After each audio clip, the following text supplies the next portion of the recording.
حضرت سیدنا ابو ہریرہ رضی اللہ تعالی عنہ روایت کرتے ہیں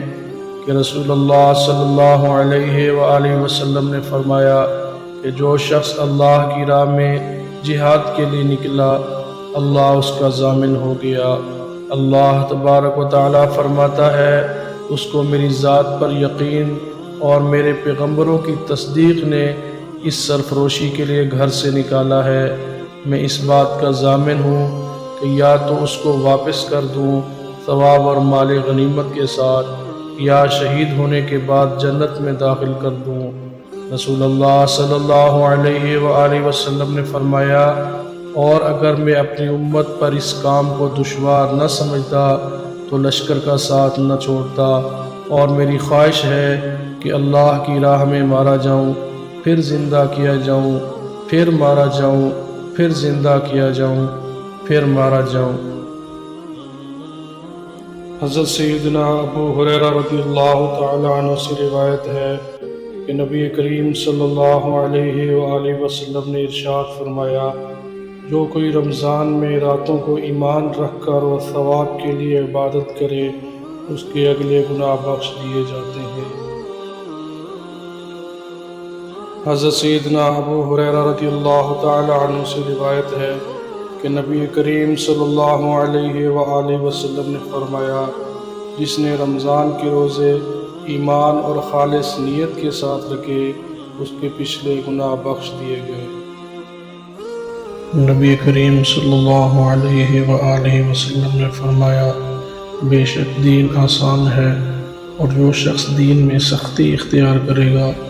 تو دین اس پر غالب آ جائے گا اور اس کی سختی نہ چل سکے گی۔ بس اس لیے اپنے عمل میں پختگی اختیار کرو،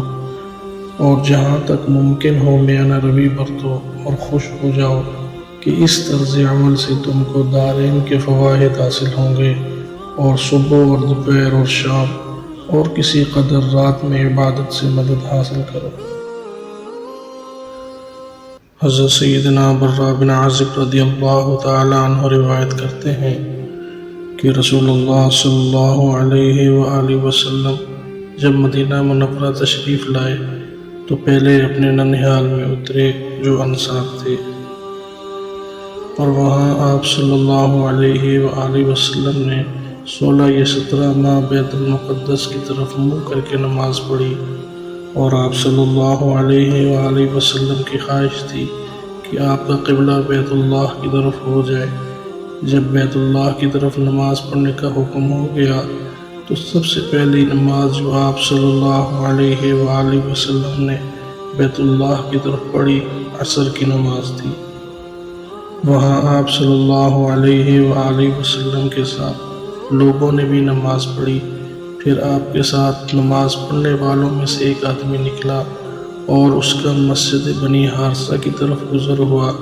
تو وہ لوگ رکوع میں تھے۔ وہ بولا کہ میں اللہ کی گواہی دیتا ہوں